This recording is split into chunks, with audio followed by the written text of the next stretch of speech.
Hi, everyone. Welcome back. Sorry, it's been 4,000 years. We've had a lot going on, but I think that we're at a good point now that we're going to be pretty consistent here, right? Yeah. What do you think, Darcy? Yes, I'm saying yes. Go team. We have had lots of schedule changes, location changes, and because of that, everything I think is going to go a lot smoother, and we're going to be able to do a lot more. Yes, that is the plan. That's the plan, Stanley. And I'm excited because the weather's nicer, so we're going to be able to go to some of these places that we talk about, which is even cooler. I know you were saying you really want to try to go to the Lizzie Borden house, which I know you can stay overnight there, right? Yes, and so I am actually planning to spend a night there because my niece, who I've brought on a overnight paranormal investigation, she's 17 now. She texted me recently saying she needs more ghosts in her life, so I'm going to take her on another one. Yeah, I know. I haven't been to a whole lot of places. And then you just went to the Hinsdale house, which I was super jealous about because I've watched some stuff on that. Yes, and it looks Hinsdale, super creepy. It was definitely creepy, and I think I'll probably do an episode on that. Yeah, definitely. I want to go back also. How long was the drive? It was about 8 hours. Yeah. So, I mean, not too bad. And it didn't really feel like 8 hours, and I think it was worth it. But the place is definitely creepy. And so you can book it directly through the house too. And I think it was like $350 for a night for a group of 6. You can stay there. Yeah, that's not bad. No. So let's do it. Let's do it. Let's do it. I mean, there's so many places to go to in general. So I know. There's lots of options. You have been to, plenty, lots more than me, but I'm sure there's still plenty that we can explore. Yeah. Oh, there's tons. Or just day trips, because obviously overnights are hard for me. But I'm sure I can figure it out sometime, but we'll figure it out. All right. So what are we doing today, Darcy? Today we are going to talk about the murder of Kimberly Cates and miraculous survival of Jaimie Cates. Yeah, I've heard, I know that I've heard something of this one because the name is familiar, but I can't remember the details. So I kind of like when I don't remember when you're doing one. Yeah. Because it's like a surprise. We love surprises. It's like, what's happening next? I mean, I kind of, based on the information you've provided, I have a little bit of information, a little bit of an idea. You have an idea of what might have gone down. You're like a really good detective there, buddy. Hey, that's me. So this happened in Mount Vernon, New Hampshire, which is a small town in the southern kind of central part of New Hampshire. I think it's like southwest of Manchester. And it's the population's about 2,000. So it's definitely a smaller town, place where you wouldn't normally think that something like this would happen, which I know everybody saes that about where they live, but also we're in New Hampshire, so you don't think a lot happens No here. one locks their doors. No one. It's always what you hear in every show. Yeah. So on October 4th of 2009, 42-year-old Kimberly Cates and her 11-year-old daughter Jaimie were brutally attacked in their home by a piece of shit named Stephen Spader, who was 17 at the time, and another piece of shit named Christopher Gribble, who was 19 years old at the time. Miraculously, Jaimie did survive, though she was severely injured, but sadly, Kimberly did not survive. Both of the victims were assaulted by a machete, and Kimberly was struck in the head and torso a total of 32 times. That's why I do remember this. Well, I remember hearing of it, but I thought it was somewhere else. So I wonder if there was another machete murder somewhere. For some reason, I was thinking it was the one that I'm thinking of. I thought it was up in Hooksett, but yeah, I don't know. Maybe I'm wrong. That. Maybe there's something else up there.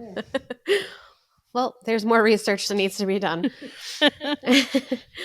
So Spader and Gribble did not know their victims and simply selected the house at random with the intent of murdering everyone inside, which my brain can't really comprehend how that's possible. You just decide you want to kill someone, but you don't even choose someone you hate. I'm trying to remember if I said this when we talked about the Dingham brothers, but I don't think I did, but I feel like, all right, can you even remotely fathom bringing up to somebody, like with the Dingham brothers, they were brothers, so depending on what they lived through and whatever, they are probably on the same wavelength, mentally and what they want to do. But when you're talking about like, hey, a friend that's like, yeah, I like this guy, and then you're like, hey, you want to kill some people? What kind of person's like, yeah, I do? Yeah. It's Like, you're so crazy to me. you're already so messed up that Like, I feel you like want that's to when kill you're a like, random oh, I person. guess I'm not friends with this person. Yeah. But then you find somebody who thinks the same way that you do. It's That's insane. And it's just such a far cry from normal thinking to imagine that you just buddied up with somebody, especially in a small little town. Mhm. You're like, hey, this sounds like a cool idea. What do you think? And What? you're not even going to try to kill somebody that you hate or that you feel Right. wronged It's you not in like you were some both way. You're bullied by just the same person at picking. school. Yeah, you're picking. Not that murder is okay, even if somebody. No matter what, but you both don't have this grudge against this, Yeah, mutual party. it's just It's insane to me. it is insane. I It don't know makes you how. really go like, how many people are out there that have this mindset? Like, it's crazy. Yeah, like I have to go grocery shopping later today, and is there going to be somebody in the store that just Yeah, wants you. to murder? Yeah, actually, I am going to be that person that wants to murder everybody in the store. So there's that. So now we know one. Yeah. When we're talking about the grocery store, I think your ratio is going to go high up. It's going to increase a lot. I hate grocery shopping and the general public, but like, seriously, I don't. It's crazy to me. It's just so bizarre. It's so weird to think about it like that. I think it's just so different than our way of thinking, the way that our brains work, that we can't even really understand it. Well, and I feel like I give most people the benefit of the doubt, and I'm like, how often am I wrong though? Like, if I just suggested to someone I know, hey, would they be like, yeah? And I'd be like, oh my God, this was a joke, you guys. Yeah. If you randomly text me one day and you're like, yeah, so I think I want to just like murder someone, just a random person, Yeah. I think I'd have to call your local police department and be like, listen, this girl's not well. I thought we were friends. Yeah. Also, I'm going to need a protection order. Our priorities aren't lining up anymore. Yeah, let's not do a podcast. Anyway, moving on. Did you say yet how old they are? How Did old I? they were? Wait, Kimberly I don't and know her if you did. daughter or The the douchebags? boys. Yeah, so Stephen was 17 when this went down, and Christopher was 19. Okay. See, and that's like so much older too, like less ability to manipulate someone into doing something. Like you've grown. I don't know. It's At that age, you definitely know right from wrong. Right. You're not just a little kid who's like, I didn't realize I shouldn't have done it, Yeah. Okay. Continue. Just mind blown, Shitbags.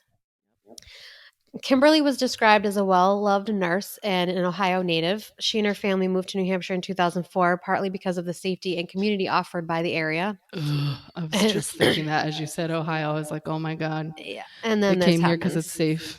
I know. How it's just so sad. She comes here because I it's safe. consider it safe here, I do. Yep. But then something nuts like that happens. And it's not safe. And then when you think someone moved from out of state. So they moved from Ohio to come to New Hampshire because it's safer. And then this crazy thing happens that isn't something that normally happens in New Hampshire. Right. And it's just like, what the fuck? I know. Kimberly and Jaimie were very close and spent a lot of time together. David Cates, who was Kimberly's husband and Jaimie's father, was away on business at the time that this happened. I feel so fucking bad for him. Oh my God, yeah. It appears that the shitbags didn't actually know that David wasn't going to be home. So this was just a complete shit luck on that end. They lived on a dirt road that runs through an isolated wooded area. And that was part of the allure for Spader and Gribble, was that it was so isolated. So this is a quote from Stephen Spader. "We're about to do the most evil thing this town has ever seen." And that was said as he and Christopher Gribble, their other friends Quinn Glover and William Marks, drove to the road where the Cates lived. The four boys, the shitbags, called themselves the Disciples of Destruction, and that is a stupid fucking name. But it was a criminal brotherhood that they had formed in September 2009, a month before the murder. They all shared a fascination with the cultures of death and mayhem. They admired the Manson family and the Zodiac Killer and were self-proclaimed proclaimed juggalos, which were followers of the Insane Clown Posse. I can't talk Oh today. my god, I forgot about them. The I know. Insane Clown Posse. ICP, yeah. So I know ICP raps about violence and I mean, whatever, but like, come on. I liked Eminem growing up. I yeah, didn't, beat you know. women. Like, Yeah. yeah. Again, knowing right from wrong. Yeah, I just feel like that's just an excuse for them to be like, oh, we were inspired by Yeah. ICP to do these things that they rap about. Like, whatever, go Right. away. I listened to ICP when I was younger. Not, I wasn't Yeah, say I that I had was a friends that did. fan, but I was more curious about their music, and some of their songs were kind of catchy. But Yeah. I haven't murdered anyone, and Yeah, haven't decided to take any lives. I've only occasionally felt the need to murder people. I didn't do it though. Desire and action are different things. Exactly. I've never taken action. Although, if you're a spider, I'm coming for you. No guarantees shopping today. I killed one earlier today. I was pretty proud of myself. So there's a true crime article that was written by Michael Washburn that goes into a lot of details about this case, and it's absolutely fucking horrifying. But that is where I got most of the information from for this. So Kimberly and Jaimie were attacked in the early morning hours in the bedroom where they both slept. Kimberly woke up and felt a presence in the room, so she asked, "Jaimie, is that you?" And Jaimie responded, "Yeah, Mom." It was then that two men, standing on either side of the bed, unleashed a fury of blows to Kimberly and Jaimie. During the attack, Kimberly tried to comfort Jaimie and tell her everything will be okay. Ugh, it hurts my heart. Yeah. So, trigger warning for people, if anyone actually ever listens to this other than us, because I'm going to go into a little bit more detail. The one person that might listen. Just kidding. I'm just going to go into a little bit more detail about the attack and injuries, and it's kind of bad. Kimberly's skull was split open. Her left eye socket was destroyed. Several organs were pierced, and some of her bones were hacked into pieces. She lived through all of them before finally dying from massive blood loss. Mm. Jaimie was struck at least 18 times that left no part of her body untouched. Part of her left foot was severed. Her skull was also split open, and her jaw was shattered by the force of one of the blows. She was then thrown against a door, and she survived by playing dead. After the absolute pieces of shit left the house, Jaimie, somehow managed to make her way to the kitchen and contact police. Damn, girl. Like, That's good for you. yeah. That's And insane. she was what, 11 you said? 11 at the time. Freaking crazy. Yeah. Oh my god, I can't even imagine. I know. And I always related, of course I have kids, so I always relate it because my older son's 10, so I'm always like, God, like, would he do that? You know, like, Yeah, I don't know. I don't even know that I could do that. If I was just attacked that savagely, I know. would I have the Like, I strength? hope they would, and obviously you never know what someone's capable of until they're in the moment, but it's still crazy. Just the whole thing is insane that this actually happened. That I can't believe there were two other guys who were like, yeah, we'll drive you there. Yeah. What the fuck? Why would you want to be anywhere near that? And that's what makes it so bad for them, because they knew what the plan was and they went there. They might not have actually. Maybe they were like, oh, we won't do it. But yeah, even still. Just the fact that you would even go, you're a piece of shit too. So I don't know how she was able to contact police, because it does say that the power to the house had been cut in preparation for the attack. So, well, what year did you say it was? 2009? I wonder if she had a cell phone. Oh, yeah, good call. I mean, it was early on with cell phones, you know, like we didn't all have them necessarily, but. Yeah, it's true. So her mom could have had one. I don't know. Yeah. So that means that the shitbags had to actually navigate the house in the dark that they weren't familiar with to try to find the family. Spader ended up using the glow from Jaimie's iPod to maneuver through the home. Both Glover and Marks testified that they did not participate in the attacks, and Glover went back to the living room, but Marks stood in the bedroom doorway and watched. Afterwards, the four of them stole items from the Cates home, and about 7 hours after the attack, Gribble, the fucking genius that he is, pawned most of the property they took, which totaled just over $130. Whoa. They made out like bandits. Yeah, I hope it was worth it, because you just got so much money, you fucking douchebag. Initially, police had very little to go on. There was a tire track on the dirt road, and Jaimie had told police it was a white man. But none of these upstanding citizens could keep their mouth shut about what they did, so the police weren't in the dark for very long, fortunately. By Because five, they're obviously really intelligent yes, individuals. yes, hugely intelligent. Let's murder people and then tell everybody about it. You fucking morons. I mean, the bigger your pool of people, the riskier it gets. Yeah. And the one good thing about me having like a very small group of friends is that I don't have many people to tell anything to. So Yeah. I Yeah. mean, I guess my secrets should stay safe. Not that I'm planning on murdering anybody, My secrets are safe. just to be clear. By about 5:30 in the morning, Spader and Gerbil had met up with another friend, Autumn Savoy, who assisted with the cover-up. The three of them allegedly dumped bloody clothes, shoes, and some of the stolen items into the Nashua River, and then they decided to go home. So Michael Washburn, the writer of the article, wrote, after their beauty arrest, Gribble and Spader met at a mutual friend's house. And that just made me laugh. Just his sarcasm in that, because they're such douchebags. Anyway, this mutual friend is Kyle Fenton. In the morning of October 5th, which was the morning after the murders, Fenton's mother overheard her son's conversation with Spader and Gribble and went to the Amherst Police Department in fear that her son would be implicated in the murder.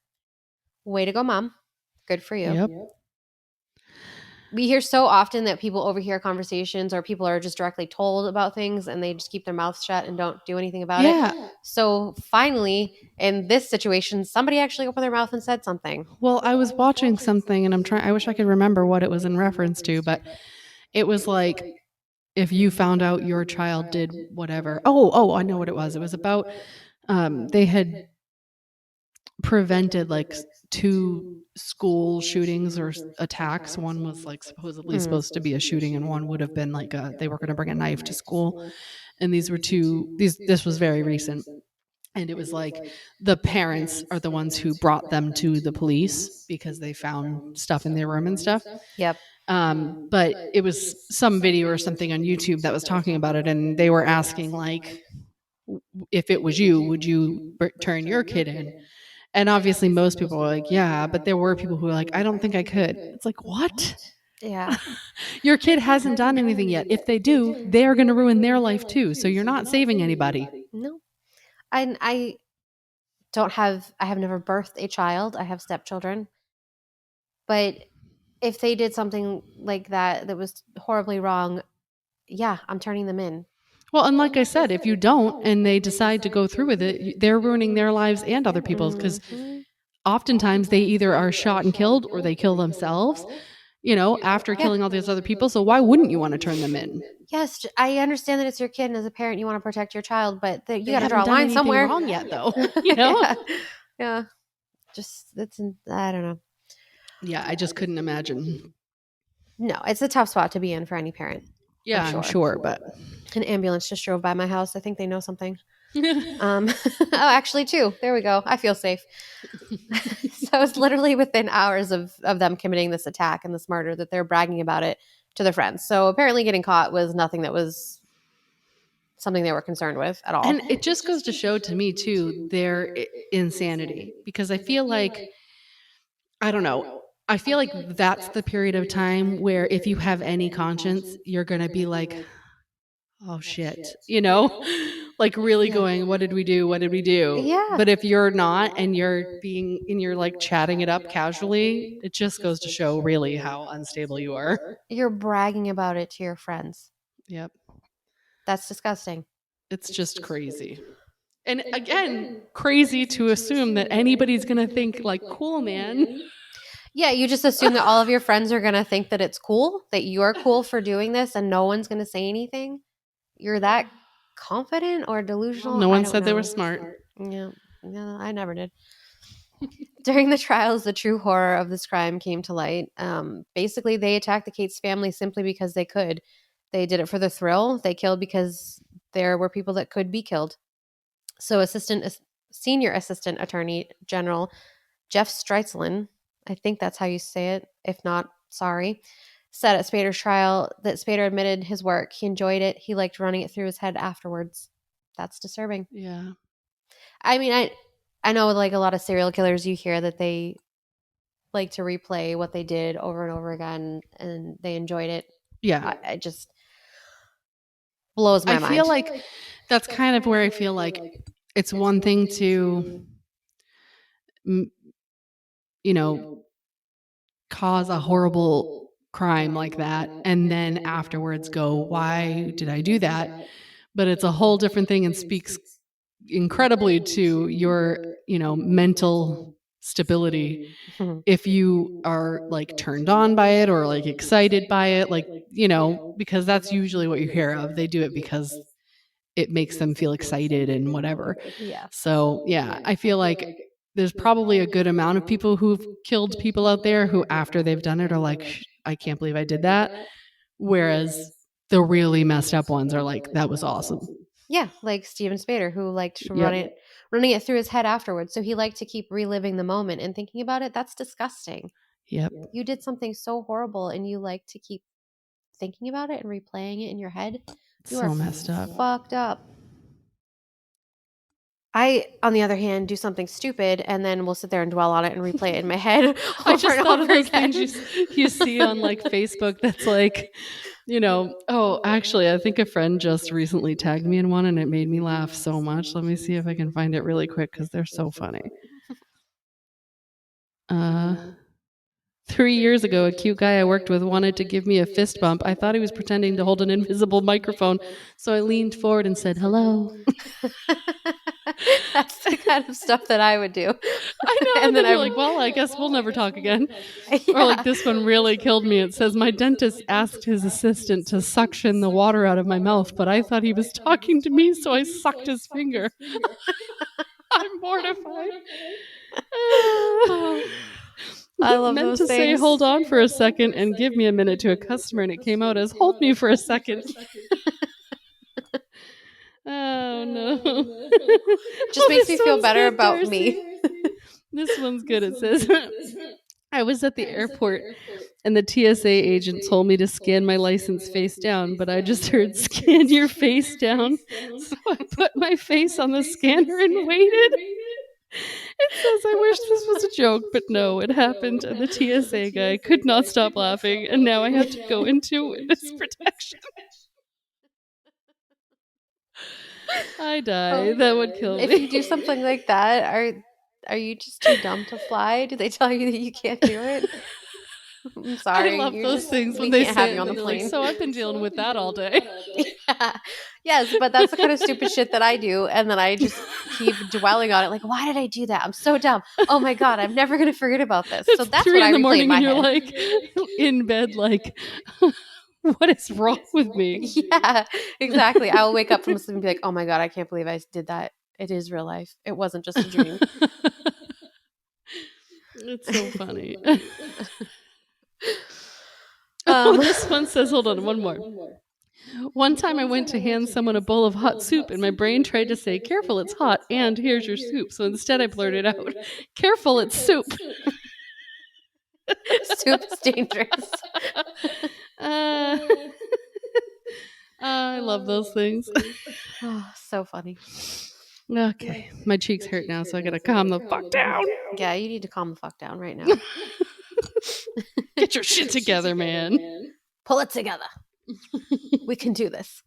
So Spader had been a Boy Scout and clearly learned nothing and was described.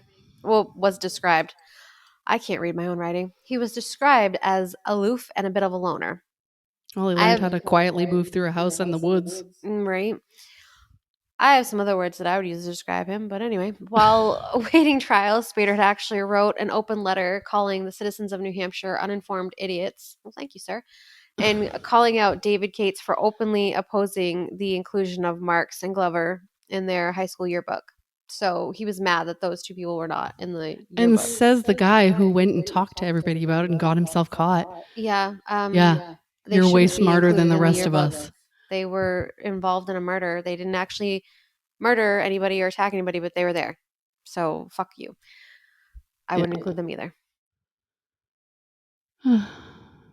Yeah. So he also wrote letters to another inmate and described the attack in great detail because he was not sorry at all and thought that what he did was awesome.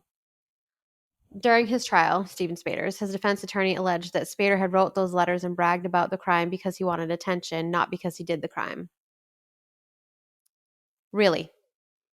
So he knew all the details about what happened because he wanted attention. Knew all this stuff that the public didn't know, I'm sure. Yeah. But it was just because he wanted attention, not because he actually did it. Really? Okay. Some of these attorneys, the defense they come up with, I'm like, you should just fucking be fired because you're not good at this. Yeah. I always wonder, like, in the situations where these criminals claim that they're not guilty, do they, like, I'm always curious if they claim to their lawyer that they're not guilty. Like, do they tell them? You know, how many people actually say they did it to their lawyer but then claim not guilty? Or, you know what I mean? Yeah. I'm always curious about that. If this went down and you're bragging to your friends about it afterwards, and then you get caught and you have all this detail about what happened, I'm going to go ahead and say that you probably fucking did it. And your defense shouldn't be that you just wanted attention, not because you actually did it. Because that is, I think, the dumbest defense that I've ever heard. Yeah, for sure. Anyway, it was on his 19th birthday that Spader was found guilty on 2 counts of first-degree murder, attempted murder, conspiracy to burglary, and witness tampering. Happy birthday, you fucking demon. He was sentenced to life without parole and an additional 76 years for the attempted murder of Jaimie Cates, and the judge said the sentences were made consecutive to one another to ensure he stays in that cage for the rest of his pointless life. Yes, judge, good for you. You should have said more, but I love what you did say. Thank God for that. I don't know. I feel like I watch a lot of these true crime documentaries or whatever, and they talk about how it's like, okay, they've killed like 2 people or something and they get 15 years to life. I know. And it's like, just give him friggin' life now. Why are you going to be like, maybe in 15 years? I don't understand how you can murder someone and get anything less than life in prison. Well, because and sometimes it's like that's the max that they can do until they reevaluate it. But why is that? It's dumb. I don't understand that. That's like I just watched that documentary on that piece of shit freaking Jared from Subway. Oh yeah, I watched. Did you watch that? Yeah.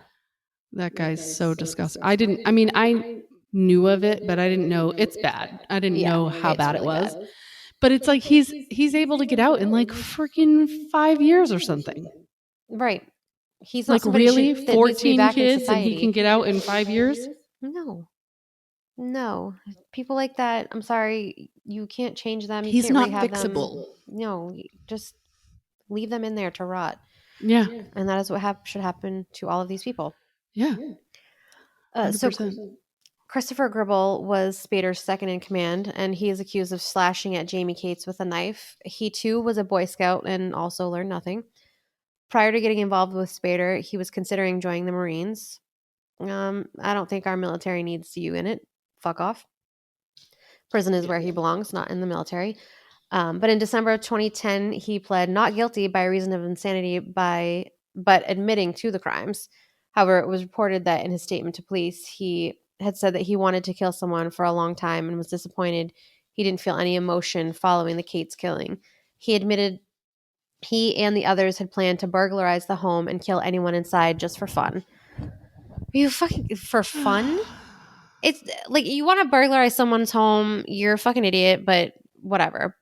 But then when you say you're going to kill anyone inside just for fun, so messed up. Yeah.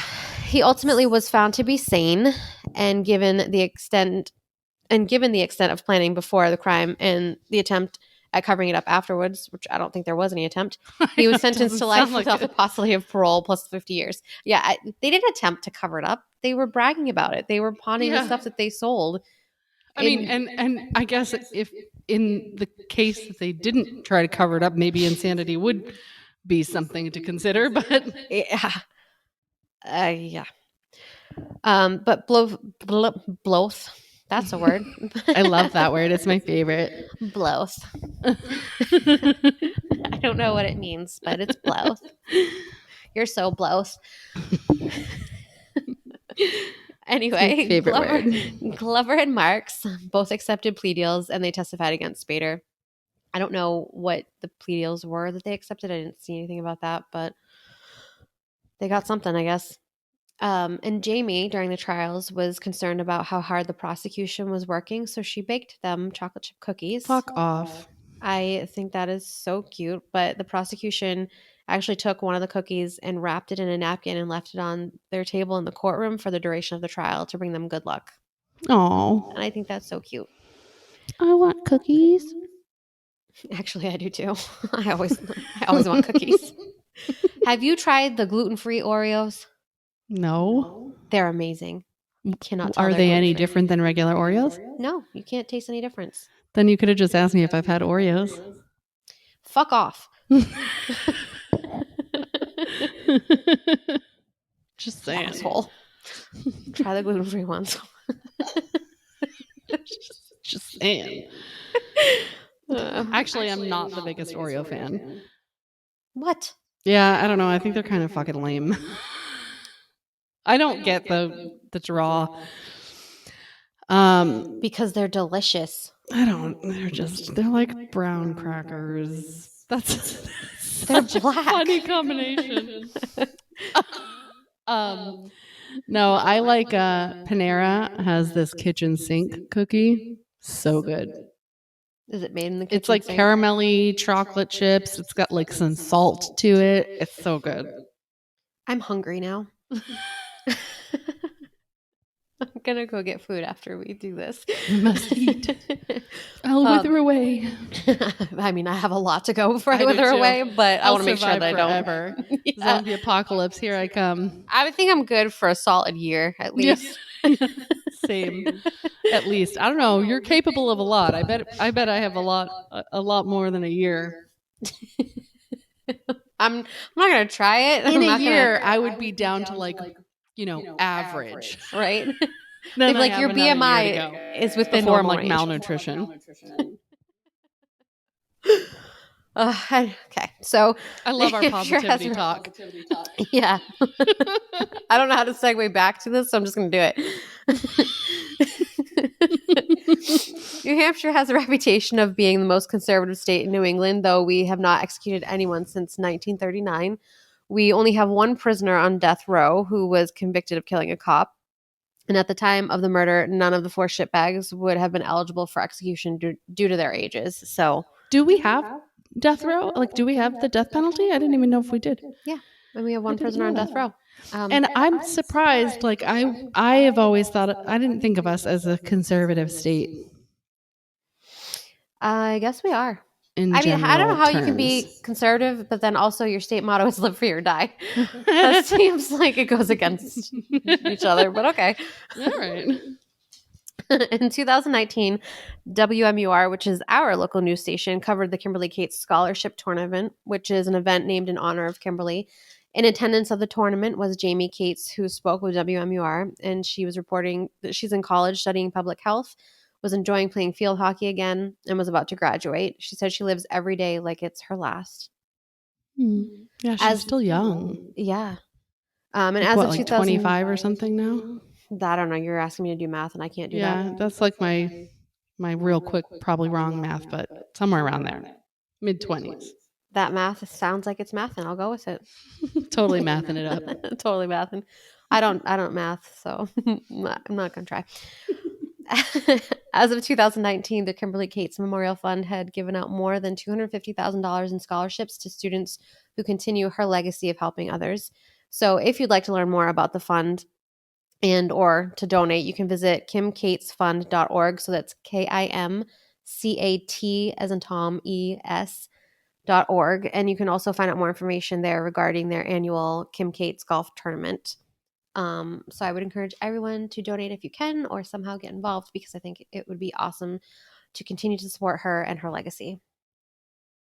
Yeah. I think it's amazing that she pulled through and is in college and all that. Like, you could let that shit just ruin your life, Yeah.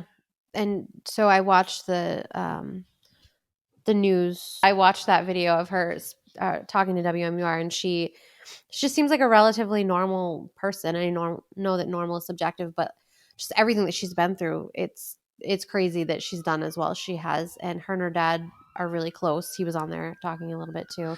So It's an ambulance. Hold on. So yeah, that's that. Hmm. I hate all of them that were involved in that. I just still can't get over the people who can find mutual parties. I just I can't. don't know. Oh my gosh, I hope my stomach growling isn't on the audio. I did not hear it. Good. With all that cookie talk. I know. I was fine. And then we started talking about fucking cookies, and now I'm like, oh, I'm hungry. Can I just say I just pulled up the missing persons list, and I had looked at it maybe like a day and a half ago, and there's 2 more people on it since then. Yay, that's great. I feel like that's like crazy. I don't know. But For 2 such were a taken small off, and I'm state. actually one of them I pulled up the other day because it was like more local or whatever to us. And I was like, why does she look familiar? And so I pulled up, like, I searched for her on Facebook, and I was like, she made a post like a day ago. And it was definitely her. She had like a different last name on there, but it was for sure her, and she's off here now. So, Oh, that's good. but all right, I'm going to cover one though. So, all right, we have Andrea. I don't know how to pronounce this. I think it's Giron, Giron, Bowden, Bodden. She is 15 currently, and this was a very recent one, reported missing on 3/6/23 from Manchester, New Hampshire. Jeez. It says subject is a possible runaway. She went to a friend's house and did not return home, so she may be out of state. Black hair, brown eyes, 5'7", and approximately 120 pounds. So if you have any information on Andrea, you can reach out to the New Hampshire Missing Persons Report at 603-223-3859. And as per usual, we definitely suggest that anyone listening, depending on where you live, whatever state you live, or anywhere you've traveled, if you take time out of your day, maybe even once a month, just to scroll through the missing persons report for places you've been recently, just to make sure you haven't stumbled across anything that would help out. It's just a little bit that we can all do to try and find these people and bring them home. Yeah, and even if you are hesitant to come forward with information for whatever reason, you can always give information anonymously. Yeah. Whatever you know could potentially help. Yeah, definitely. Awesome. All right. Well, I think we finally recorded the next episode, Darcy. I'm so excited. Woo! And I think Darcy and I are going to try and make it so that we are both in the same location when we record soon. Yes. And that hopefully will make things a little more fun and entertaining, because I don't know how well we'll maintain our seriousness if we have to look at each other's faces. I don't want to look at your face. I don't want to look at your stupid face. Your fucking face hole. That turned nasty quick, huh? Fuck you, Darcy. Fuck you, Danny. Bitch. At least I know you won't Take steal my it out on Oreo the people cookies. at the grocery store, Darcy. Oh, I will. Leave me out of it. I'm going to be ramming people with carts. I'm going to be, when I'm an You're gonna old be lady, ramming people? I'm going to be like biting people and shit. It's going to be bad. There's going to be some Achilles tendon injuries today. Yeah, there will. Watch yourself. Just stay the fuck away from me in the grocery store. It stresses me out. Oh my God, I just thought of that scene in Mrs. Doubtfire when she throws the fruit and she goes, "It's a drive-by fruiting." Oh, I'll do that. Yeah, I'm going to be throwing pineapples at people's faces. You need more fruit in your life. That's a good movie. I loved that movie. I do too. One of my dogs is staring me down right now. I don't feel safe. Snacks. Do you want to go pee? You do. You want to go pee? Yeah, he wants to go pee. That's why he's staring at me. All right. Well, you take him to go potty. We're going to go do pee-pees.